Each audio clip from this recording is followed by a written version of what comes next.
President ütles, et teisipäev on Iraanis elektrijaama ja silla päev. Midagi sellist pole varem olnud. Avaži Hormuzi väin ütles ta, lükates tähtaja edasi teisipäeva õhtul kella 8-ni idaaja järgi. See on nüüd Iraani jaoks ultimaatum. Võtame nüüd ühendust FTD uurimisanalüütiku Ahmad Sharaviga. Suur tänu, et olete meiega siin Foxi Live Now saates ja tundub, et oleme taas eskalatsiooni äärel president Trumpi uute ähvarduste tõttu. Mida see teie jaoks tähendab? Kõigepealt tänan teid kutsumast. President Trump pikendas eelmisel nädalal tähtaega 6. aprillini, et Iraan saaks pidada läbirääkimisi ja avada Hormuzi väina. Siiani pole meil ühtegi märki, et iraanlased plaaniksid seda teha. Kõik teated viitavad sellele. Ma arvan, et Iraan keeldub läbirääkimistest ja seab karmid tingimused, mida Ameerika Ühendriigid ei aktsepteeriks kunagi selle väina taasavamiseks. Aitäh, Ivan! Ma arvan, et president Trump just sellepärast tugevdabki ähvardust rünnata Iraani elektrijaamu. Aga järgmised 24 tundi on otsustava tähtsusega. Nagu oleme näinud viimase 2 või 3 nädala jooksul, alustab president Trump tavaliselt esmaspäeval ja ütleb, et läbirääkimised lähevad hästi või et praegu toimuvad läbirääkimised. Me kõik jälgime esmaspäeva hommikut, et näha läbirääkimiste seisu ja kas midagi võib tõepoolest juhtuda Ameerika Ühendriikide ja Iraani vahel. Aitäh! Jah, muidugi. Ta ütleb, et on optimistlik kokkuleppe saavutamise suhtes, kuid on seadnud selle tähtaja. Nagu te mainisid, on mõlemad pooled endiselt kaugel üksteisest ja Ameerika Ühendriikide nõudmiste osas pole lähenemist. Kuid kas me oleme näinud, et nad on mingil moel ühinud, nagu ka Iraani puhul? Kas nende vahel on mingisugune ühisosa? Ma arvan taas, et iraanlased keelduvad läbirääkimistest ja plaanivad jätkata oma halastamatuid rünnakuid tsiviilinfrastruktuuri vastu Pärsia lahes ning Ameerika Ühendriikide baaside vastu. Seega pole märke, et iraanlased oleksid praegu valmis läbirääkimiste laua taha istuma. Ilmselt on isegi need vahendajad Pakistani, Türgi ja Egiptuse esindajad püüdnud pikendada president Trumpi seatud tähtaega. Aga taas pole mingeid märke, et iraanlased oleksid valmis järele andma Ameerika Ühendriikide nõudmistele, eriti mis puudutab Hormuzi väina. Ja mis puudutab Hormuzi väina, siis see kitsas koht on väga oluline. Trump ütles NATO liitlastele, et see pole oluline ja siis, et nad peavad maksma, kasutades roppu sõna.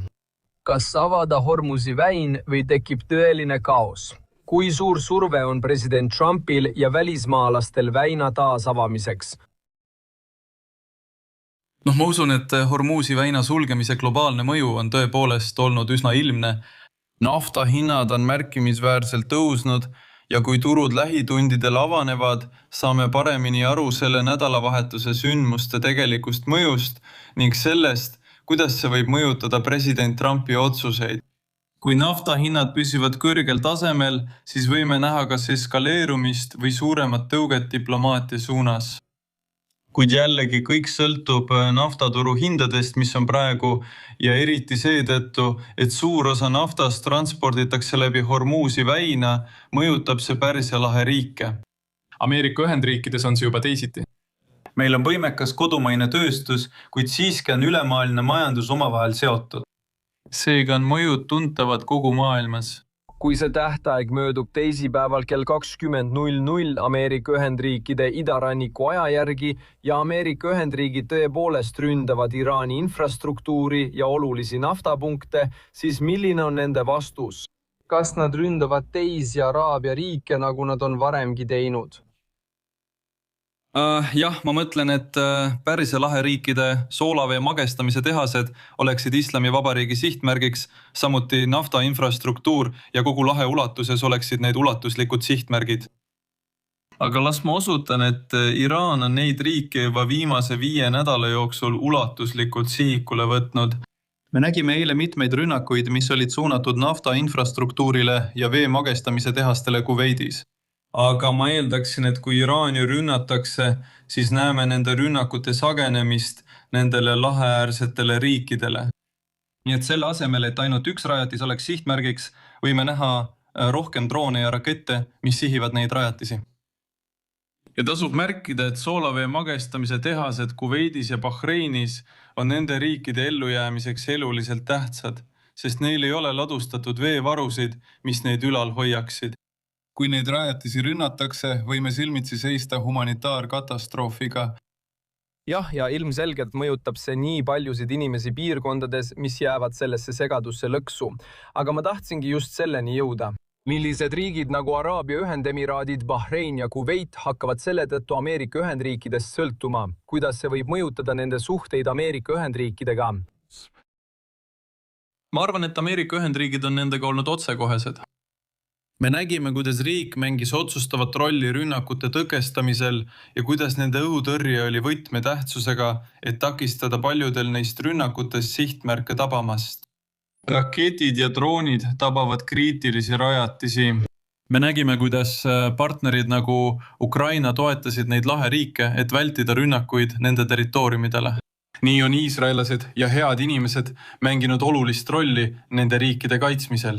Ja ma arvan, et mõned neist mõistavad vajadust selle võitluse järele, mida USA peab. Nad peavad mõistma selle režiimi surmavust ja kui halastamatu see on, olles valmis ründama tsiviilinfrastruktuuri, et põhjustada võimalikult palju kahju. Homme algab juba selle konflikti 6. nädal ja see on täpselt selles ajavahemikus, mida president Trump ja Valgemaja mainisid. Teie arvates, kas see ajakava jätkub pärast neid 6 nädalat ja mida see teie jaoks tähendab?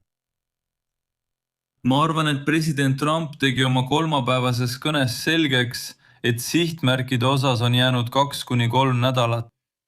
Ma arvan, et ajakava sõltub samuti lahinguväljal toimuvatest muutustest. Alates operatsiooni algusest tahan öelda, eriti kui jutt käib Hormuzi väinast. Nii et ma arvan, et seni kuni EQA-d sihivad Iraani sõjalist infrastruktuuri ja rajatisi, mis võimaldavad sõjategevust, siis võib-olla saame kaaluda seda ajakava, mida president Trump kolmapäeval mainis. Aga loomulikult, kui olukord muutub ja ilmneb uut luureinfot teiste raketilinnade või infrastruktuuri kohta, mida varem ei olnud avastatud, siis võib seda ajakava pikendada. Aga jällegi kõik see sõltub tegelikult sellest, mis lahinguväljal toimub. Ja palju sõltub ka Iraani relvajõudude võimekusest. Oleme näinud vaid viimastel päevadel, kuidas iraanlased tabasid F-15 hävitajat. Ameerika Ühendriigid viisid Iraani mägedes läbi elu- ja surmapäästeoperatsiooni, et nad kätte saada või tagasi kodumaale tuua. Kas see tähendab midagi? Kas see teeb sind kuidagi murelikuks, et Iraan näitab niimoodi oma võimekust? Ja kuidas on lood sellega, et nad suudavad Hormuzi väina sulgeda? Kas USA-d üllatasid need võimed mingil moel ja kui jah, siis mida sul selle kohta öelda on? On olnud mitmeid reportaaže selle kohta, kui palju ballistilisi rakette ja raketilansaatoreid Iraanil on.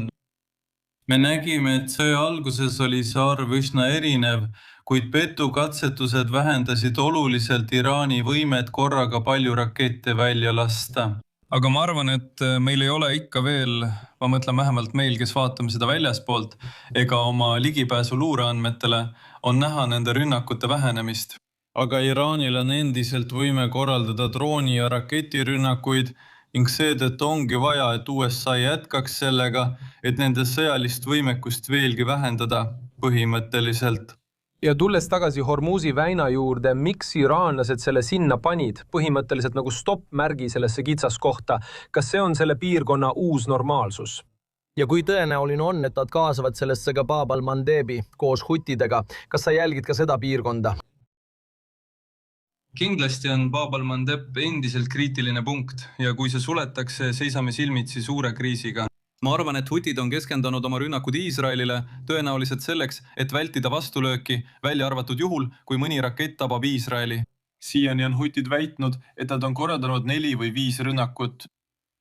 Kõik need on tõrjutud. Ma arvan, et hutid mõistavad strateegiliselt, et Bab al-Mandebi sulgemine või laevade ründamine Punases meres laiendaks sõda. Ja see põhjustaks eskalatsiooni, mis tõmbaks Zeva konflikti. Ma arvan, et nad ei taha seda praegu. Praegu annavad hutid märku, et nad võivad Bab al-Mandebi väina sulgeda ja et nad on seal endiselt kohal. Aga ma arvan, et selles suunas liikumine tähendaks Zeva või Iisraeli poolt massiivset eskaleerumist. ja see silla ja elektrijaama päev, mil president Trump ähvardas, oleks tõuge, mida hutid vajavad konflikti sisenemiseks. Nii et ma tahan öelda, et alati on võimalus, et hutid ründavad naftarajatisi ja energiat infrastruktuuri Saudi Araabias ja Pärsia lahe piirkonnas kättemaksuks.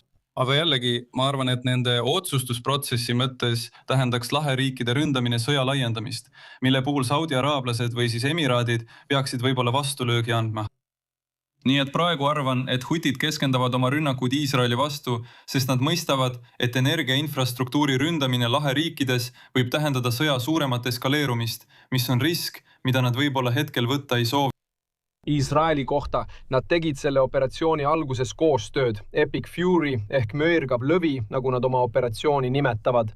Nad katkestasid ka mõned rünnakud otsingu ja päästealad. Iisrael on jätkuvalt Ameerika Ühendriikidega samal meelel nende läbirääkimiste eesmärkides ja potentsiaalselt ka muude ohtude suhtes. Iisrael mõistab, et selle režiimi ja selle sõjaliste võimete nõrgestamine on tema julgeoleku seisukohalt oluline. Siin on selge ühtsus Iisraeli ja Ameerika Ühendriikide vahel, kuid Iisrael seisab silmitsi ka Iraani esindajate nagu Hezbollahiga, kes ründab riigi põhjaosa iga päev, samuti Houtside ohuga. Seega prioriteetide mõttes näeme, et Evaia ei sihi neid esindajaid Liibanonis ega huutisid. Praegu jälgib ja tegeleb Iisrael samuti selle rindejoonega samaaegselt. Kuid sõja üldiste eesmärkide hulgas on Iraani režiimi nõrgestamine ja tagamine, et ta ei saaks enam tegutseda. Mis puudutab sõjalist jõudu Ameerika huvide Iisraeli ja naaberriikide ründamiseks, siis Glavardid ja Iisrael on eesmärkides täielikult ühel meelel. Jah, ja Iraan on samuti öelnud, et ei taha enam kunagi rünnaku ohvriks langeda. See on osa läbirääkimistest, see on üks nende nõudmistest. Aga kui läbirääkimised toimuvad ja president Trump soovib diplomaatilist lahendust, kas see on midagi, millega Iisrael täielikult nõustub?